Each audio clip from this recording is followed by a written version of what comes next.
नमस्कार मेरे प्यारे बच्चों, संस्कृत की शिक्षा में आपका स्वागत है। आज आज हम पढ़ेंगे पाठ त्रयोदशः पाठ संख्यावाची शब्दाः। त्रयोदशः पाठ संख्यावाची शब्दाः। आइए इस पाठ को शुरू करने से पहले, जैसा कि मेरे प्यारे बच्चों मैं आपसे हर बार कहता आ रहा हूँ कि जितना ही आवश्यक आपके लिए आपकी पढ़ाई है, उतना ही आवश्यक आपके लिए आपकी उपस्थिति है।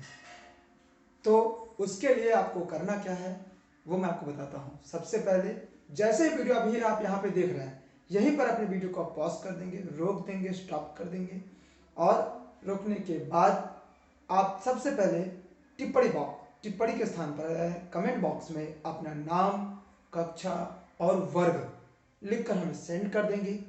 उसके बाद फिर आप वीडियो देख सकते हैं। इसके अलावा एक सूचना और महत्वपूर्ण सूचना है बच्चों आपके लिए कि अगर आपको इनमें कोई समस्या आ रही है, क्योंकि अगर वो समस्या आप लगातार आपकी बनी रहती है, परीक्षा में हो सकता है कि वही क्वेश्चन आ गया जो समस्या थी आपकी, फिर आपके लिए कठिनाई हो सकती है। तो बच्चों उसके लिए आपको करना ये है कि आप सबसे पहले ये करेंगे कि आप जो अपनी समस्या है उसे आप कमेंट बॉक्स में अपनी समस्या लिखेंगे और सेंड कर देंगे। जैसे ही आपकी समस्या हमें मिलती है, प्राप्त होती है, वैसे ही मैं आपका उसका उत्तर दे दूंगा बिना किसी आपको।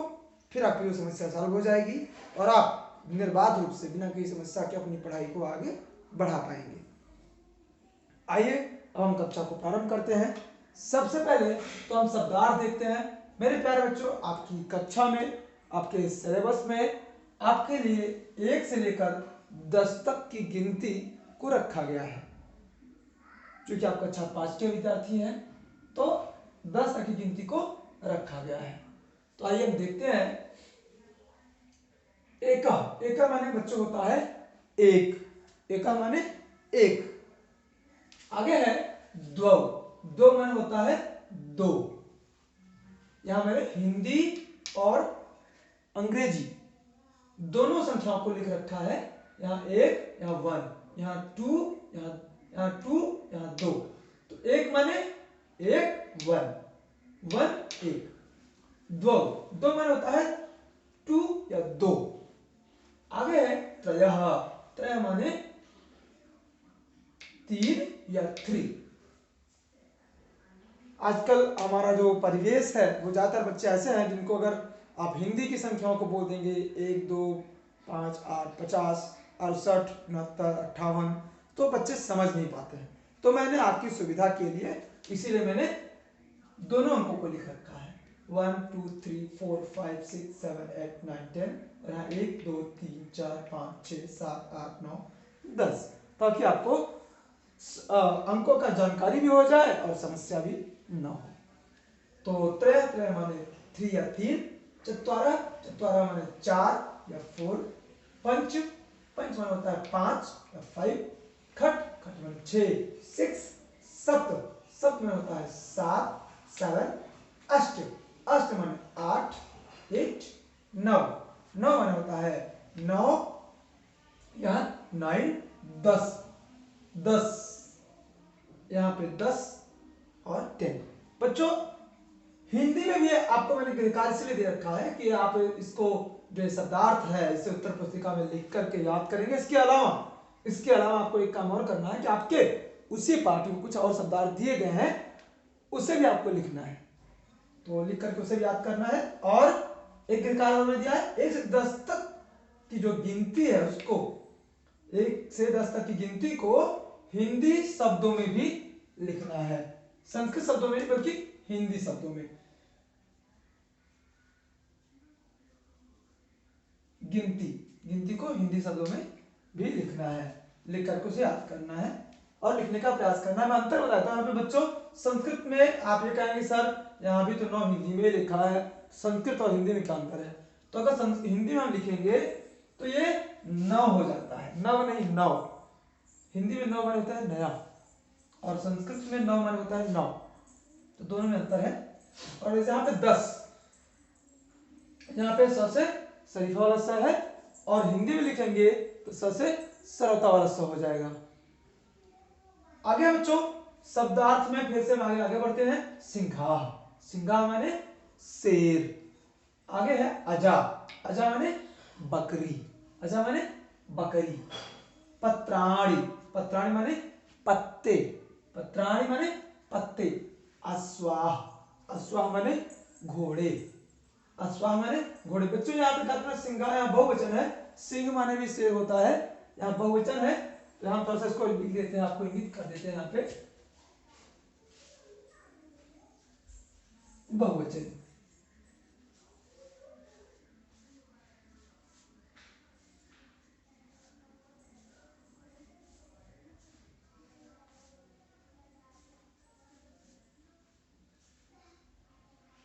यहाँ का ये बहुवचन हाथ हिंदी में बहुवचन होगा, संस्कृत में द्विवचन होगा। तो यहाँ पे हम द्विवचन लिख देते हैं।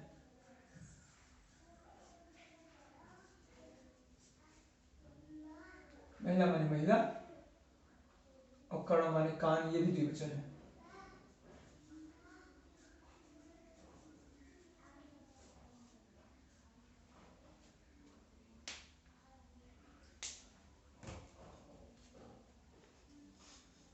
आगे देखते हैं बच्चों, ये देखेंगे अब फिर से एक बार देखते हैं। सिंघाह, सिंघाह माने शेर, बहुत सारे शेर, दो से ज्यादा। अजा, अच्छा अजा, अजा माने बकरी, दो से ज्यादा बकरियां।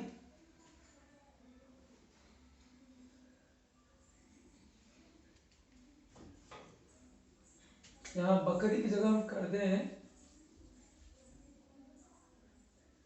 फिलहाल बकरियां ही कर दे रहे हैं हम, बकरियां। यहाँ ये हो जाएगा आपका अजा, अजा माने बकरियां। पत्राणी, पत्राणी माने पत्ते, पत्राणी माने पत्ते। आगे है अश्वाह, अश्वाह माने घोड़े। तारकाह, तारकाह माने तारे, यहां भी बहुवचन है। पुष्पाण, पुष्पाण माने होता है फूल, ये भी बहुवचन होगा। हस्तव, हस्तव माने हाथ, क्योंकि हाथ तो बहुवचन होते नहीं यहाँ पे, तो यहाँ पे दो हाथों के बारे में बताया गया है। आगे अगर जहाँ पे कई ज्यादा हाथ होते हैं तो वहां पे उसके बताया जाता है। तो महिला, महिला माने महिला और कर्ण, कर्ण माने कान, ये भी द्विवचन है। या अगर दो से ज्यादा कान का वहां पे चित्र दिया गया है तो वहां पे हम उसका प्रयोग करते हैं। तो ये था शब्दार्थ। आगे बच्चों अब हम इस पाठ को पढ़ेंगे, इस पाठ को आगे हम हिंदी में पढ़ते हैं और इसके बारे में जानेंगे और सीखेंगे। यह है संस्कृत भाषा में पहले पाठ का नाम है त्रयोदशा पाठ, 13 पाठ, और संख्यावाची शब्दाह, संख्यावाची शब्दाह।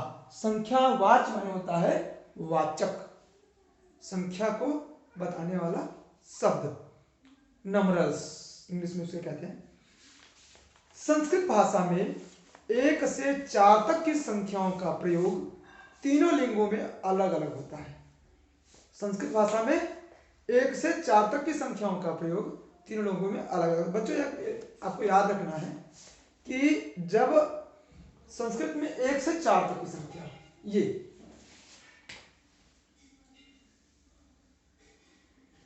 ये तीनों लिंगों में अलग अलग रहेगा, ठीक है। और इसके बाद ये सब सारे समान रहेंगे।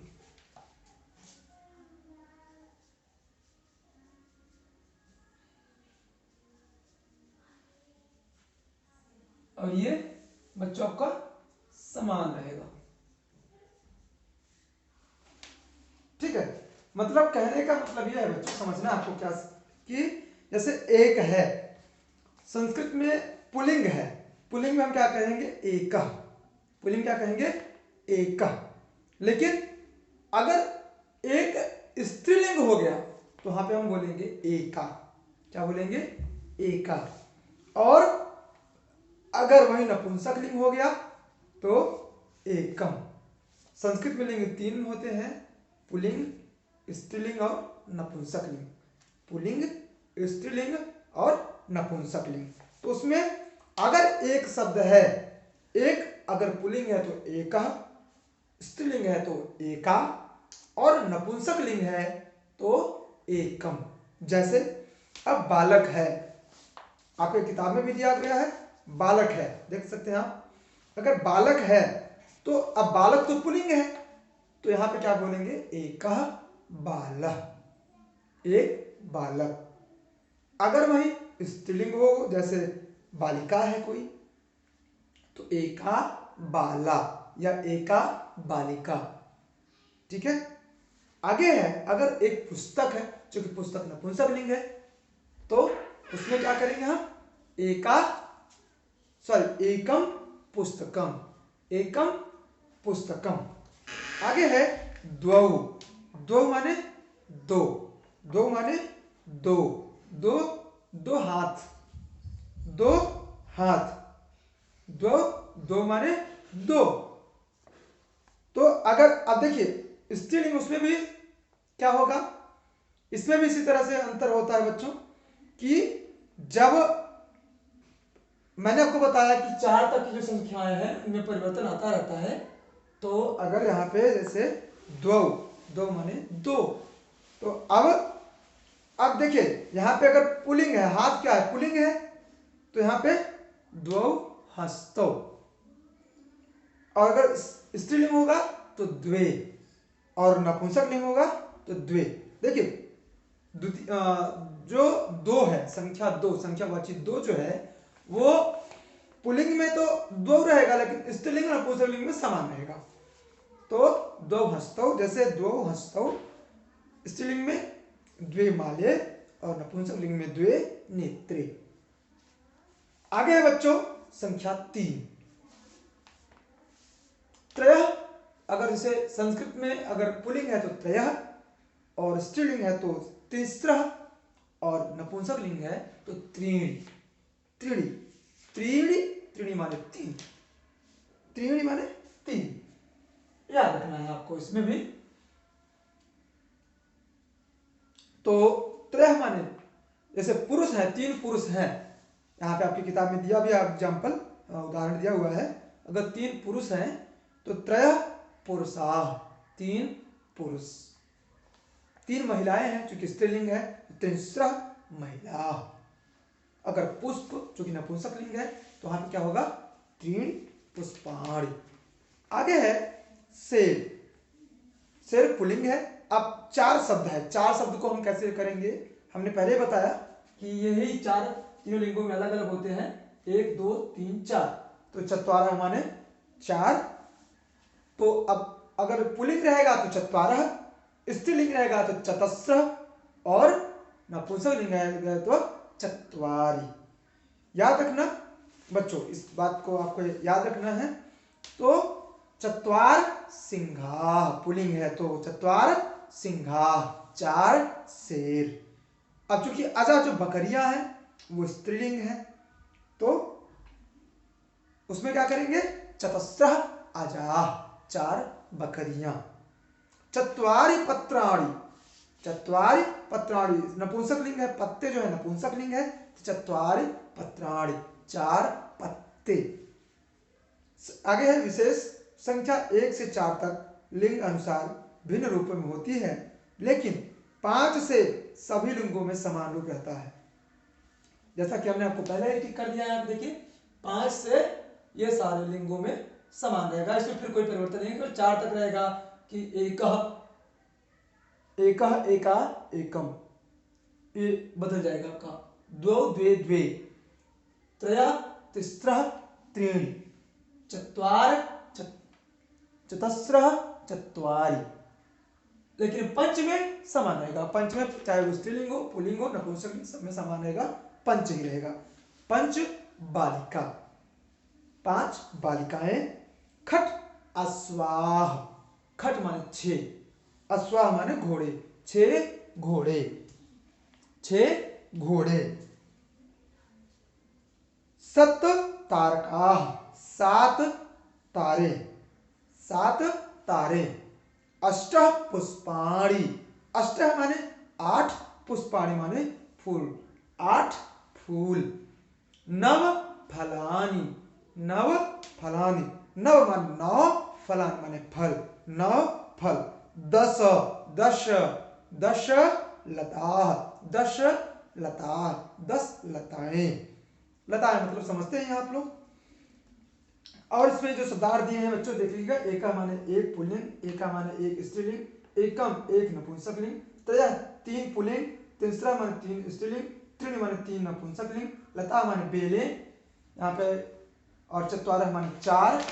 ये था इस पाठ का शब्दार्थ जो किताब में दिया हुआ है। और ये शब्दार्थ हमने लिखा हुआ है, इसको भी आप किताब में अपने उत्तर पुस्तिका में लिख लेंगे, लिख करके याद करेंगे। इसका हम पीडीएफ आपको भेज दे रहे हैं। आगे मेरे प्यारे बच्चों, ये था आपके लिए कार्य। आज की कक्षा में बस इतना ही। अगली कक्षा में हम फिर से मिलेंगे। तब तक के लिए धन्यवाद, नमस्कार।